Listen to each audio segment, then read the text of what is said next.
When it comes to motorcycle racing games, there aren't exactly a huge amount of options out there. Certainly not in the kind of Gran Turismo or Forza style of bike game, where it's more than just MotoGP and you have street bikes as well, and well-known circuits and modification and all that kind of stuff. You had Tourist Trophy, of course, back in the day, which many would probably say, myself maybe even included, is still the best overall bike game from the makers of Gran Turismo, but these days, Ride is pretty much the go-to. Now, there is another future competitor, I don't recall the name, coming from Nacon in the future, but there's not much seen about that. And for this particular game, Ride 4, it's a game which I have been anticipating for the majority of the year. Now it's released, of course I've bought the game, I've played on it, bought a couple of bikes, done some tuning, raced in career mode, much of which you can see in this video, and I will be producing more content for this game, most likely in the form of specific motorcycle reviews at various points on the channel as well. Now, first of all, I need to say that I wasn't a massive fan of Ride 3. Ride 2, though, up until that point, was my favourite game in the series so far. Ride 1 had very dated graphics, Ride 2 for me was pretty much spotless, Ride 3 had a lot of good ideas, but to me it didn't quite have the replayability, and there were some iffy aspects to the physics and the updated quote-unquote realism. So what does Ride 4 do? Because the physics are updated again, the graphics are updated, of course the bikes and circuits are, you've got livery editor still, you've got tuning, and the game itself is restructured in a number of ways. So let's talk about the changes, the most notable ones first. Bike list. As you can see in the game, there are a lot of bikes that are gone compared to previous games, especially for someone like me who loves electric motorcycles. I've ridden a couple in real life and reviewed them on the channel, in fact. There is no Lightning LS218 anymore, which was the beast of electric bikes. There are no Energicas in this game either, much to my chagrin, since they are pretty much the best all-round electric bikes you can buy in real life. Now, though, we do have the addition, for the first time ever in this series, of Harley Davidson. As I put in the thumbnail of the video, the Livewire, which is a very cool new addition, and also I have a little bit of a conspiracy theory that I believe that might be the reason why Lightning and Energica are gone. It would not surprise me at all if Harley Davidson demanded that as part of their licensing contract, because at the end of the day, the Livewire is a great bike, but it's nowhere near as quick as a Lightning or an Energica. So overall, I wouldn't be surprised if they kind of pulled a Ferrari on them or a Porsche and wanted them to look, the best in class in the game. So, we have that one, we have a couple of other Harleys, very notably the 1000cc Harley Sport Bike as well, which to my knowledge was only previously seen in Project Gotham 4, so that's a very cool addition as well. I'm not hating on Harley by any means, I just think it's unfortunate that a couple of other bikes are gone. And it's more than just electrics, there are a number of motorcycles that are now gone from the game compared to previous ones. And of course, you can look back at some of the reviews that I've done from those games to see bikes that have gone, and there are some that I'm yet to do as well. And that's kind of what I like to do with my older bike reviews, feature all of the vehicles that are not in the newer games anymore. Now, I also have a theory that a lot of those fan favourites, maybe even including the Energicas and the Lightnings and that kind of stuff, may come back in the form of DLC. And of course, thoughts are back and forth on whether or not DLC is a good or bad idea. I personally am not a fan of DLC that comes out day one, because that is clearly a cash grab. This game does have day one DLC. It has a small Ducati pack and a small Japanese bike pack, as you'll probably see in a little bit of the footage that I show here as well. My point is, though, that should not be there at all. I don't care if it's Gran Turismo, Forza, Test Drive, whoever it is, you shouldn't be doing that. That is clearly just a cash grab. I do not like that. That is not something that wasn't ready at the time of release. It's not something that adds a significant amount of size to the game. Don't do that. It's just bad. Just don't do it. Now, of course you could download it if you want to, I don't plan on doing so, but as I said, it would not surprise me at all, especially with the amount of DLC that was in Ride 3, which I happened to buy for, I think it was £20 or something, and got a ton of those DLC packs for free as the VIP edition. I'm not going to be buying packs in this game. I don't even care if they've got Energica and Lightning and those various other brands that I love in there, I'm just not doing it on principle. However, you do still have a lot of great bikes in here. You've got KTM RC8s, as I said, Harleys, tons of Yamahas, which are featured fairly predominantly, in fact, in the license tests. You actually start the game with a Yamaha as well. You've got, of course, Suzuki's. The Hayabusa for the first time is not a DLC bike, which is pretty cool for fans of that. And as you'll probably have noticed as well, one of the huge changes, at least on the surface, is that the bikes are very expensive in this game. You look at the prices, they're 90 grand, 400 grand, 2.5 million credits all over the place. So how on earth can you afford that when, let's be honest again, the previous games, you didn't exactly earn a huge amount of money when you replayed races, so how are you going to get the cash? Well, I'm glad to say you earn money very quickly in this game. Even after doing a couple of career mode events, portions of which you'll probably see in this video, I had like 60, 70 grand already, and that's just from a couple of events. And it really does depend on the next thing I'm going to talk about, which is your difficulty settings, and that brings me to the physics. Because just like Forza, not so much like Gran Turismo, you can set up the game to have advantages in terms of the payout per event by making it more difficult for yourself. So for instance, you can turn rewind off, you can have simulation steering, you can use a manual gearbox, turn off traction control, etc. Those are great things to do because a lot of it I do anyway, so having those advantages gives you a much higher payout per event. Now, as I said, I wanted to talk about the physics. This is easily one of the best things about Ride 4. The physics are definitely superior to Ride 3. In particular, they've quite heavily revamped the weight of the bikes through corners, sometimes even to the point of probably being annoying for a newer player. And I will say, for those who don't know, because I am a motorcycle rider in real life as well, I do bring in that element of realism in my personal experience to compare the game to it. Whereas somebody like, a kid who's never ridden a bike, well, they don't really know how the bike should feel because they've never ridden one. Whereas this game, compared to real life, I think did a far better job than 3 did. And one of the reasons why is because, as I said, they revamped the way the bikes feel, and also, kind of a small thing, but a very significant one to a motorcycle rider such as myself, is they've revamped how the rear brake works. Because in the game, for those who don't know, you actually have control over both brakes. A lot of people won't know that, especially if you just play car games most of the time. You'll probably press your left trigger, assume that that's the brakes, and wonder why the bike doesn't slow down that quickly. The reason why is because that's just your front brake. You can actually press another button, usually the X button if you're playing on the PlayStation, to engage the rear brake. That's great, and it always has been a part of the Ride series where you have independent brake control, and the reason why that's good is because that's crucial to real motorcycle riding. In real life, for example, you don't use the rear brake that much in normal driving conditions. You might use it to keep the bike still at a red light, but most of the time when you're slowing the bike down, especially in inclement weather, you'll be using the front brake a lot more. And the reason why is because you can easily lock up that rear wheel, which of course you don't want to do. You would never, for instance, use the rear brake when turning around a low-speed corner. It's just not one of the things you do on a motorcycle. In the game, they've really exaggerated, but in a good way, that effect.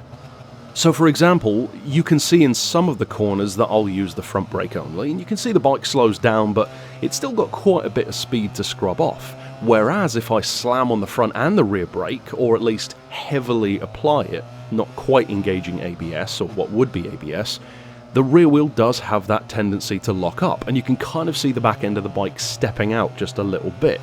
So what I like to do is only use the rear brake, and this is kind of a tip for any ride game in general if you have trouble getting used to the physics, only use that rear brake if you're on a straight. If you're going real fast, you've got to scrub off a ton of speed for a corner, engage the front and rear brake, then let go of that rear brake as you get closer to the turn, because then you'll regain more control, you'll feel the bike get back in line, because you freed up that rear wheel, and then you can focus on the front brake, of course, then smoothly transition through the corner. That is even more realistic in this game than it's, I would say, ever been in the franchise, so they did a great job there. The weight of the bikes is also good, and one of the things is actually something which, at least using the realistic steering method that I did in the game, I turned that difficulty all the way up because I wanted to see how realistic it could be. You actually have a little bit of lag on the steering, because this is another thing about motorcycle riding that a lot of car drivers wouldn't even think of. In a car, you can kind of turn to some degree whenever you want. You can turn before the corner, you can turn mid-corner, you can turn after the corner. and you can kind of recover that. You'll have a little bit of understeer, a little bit of oversteer, or have a bad lap time as a result, but generally speaking, you just brake harder, correct yourself, and carry on driving. You can't do that on a motorbike. A motorbike is about broad, sweeping motions. And if you get it wrong, well, best case scenario is you're going to come off the bike. Worst case, you could end up dead in real life. In the game, of course, you could end up losing the race. And that brings me to another issue. The physics are very good, the AI is not, and I've noticed that a couple of the updates that they've made kind of allow that to be a little bit more quote-unquote justified. For instance, tyre wear. Tyre wear is now a thing in the game, and it wasn't really in the previous 3. You could change your tyres, put racing tyres on, but that was about the limit of it. Now you can actually use up your tyres in an event, just like a car game usually would. That's okay on the surface, but what it equates to, in my experience so far, is basically just having the last lap of any particular event become unnecessarily more challenging because, oh look, you've used up half of your rear tyre. That's semi-fair enough, but it's clearly used in this game to allow the AI to catch up inexplicably because it seems that they don't have tyre wear. Even if you are, generally speaking, a smoother rider, even if you're a more aggressive one, you're going to burn through tyres either way. They tell you it's at a different rate, but it's not. You burn them through tyres. Unless you're doing burnouts, you're not going to burn through it that much quicker by being aggressive. The AI will catch up, and it feels like borderline rubber banding sometimes. Now for the most, or for the majority even, of the event, that doesn't happen. It's that last lap that you need to watch out for, because you'll find that suddenly the bike might do something that it wasn't doing before. They'll say it's because of the tyre degradation. You'll make a mistake and, oh look, now you're back at mid-range to all the way to the back of the pack, even though you had a 7 or 8 second lead over them at least.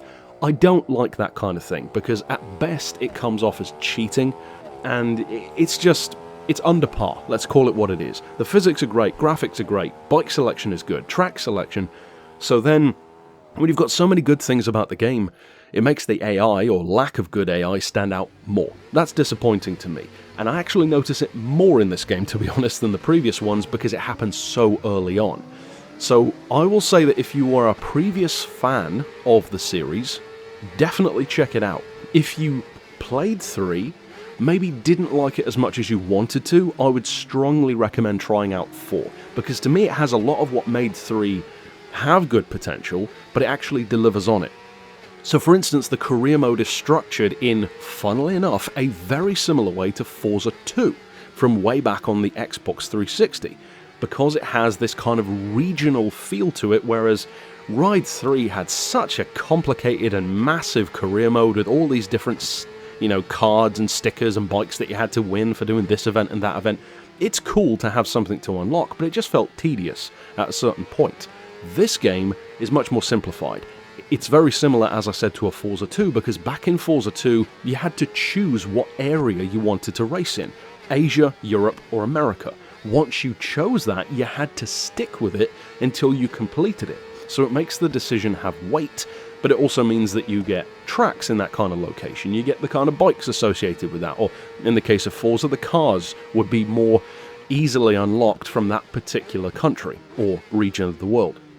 That's a cool throwback. Intentional or not, it's certainly an homage, let's say, to Forza 2.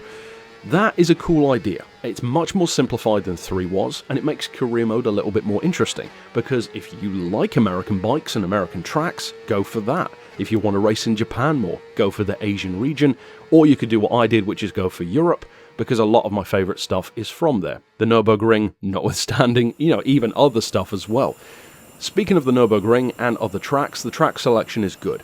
It's got consistently better and better, actually, I would say, in each game. There are a lot of fictional tracks in the older ones. Again, kind of like Forza, and Gran Turismo has a lot of fictional tracks as well. But over time, they've worked to add more real ones as well. You've got the stalwarts like Road America. You've got Road Atlanta as well. Suzuka is in there, which is nice. You can see me riding the Harley Livewire there. Of course, the Nürburgring.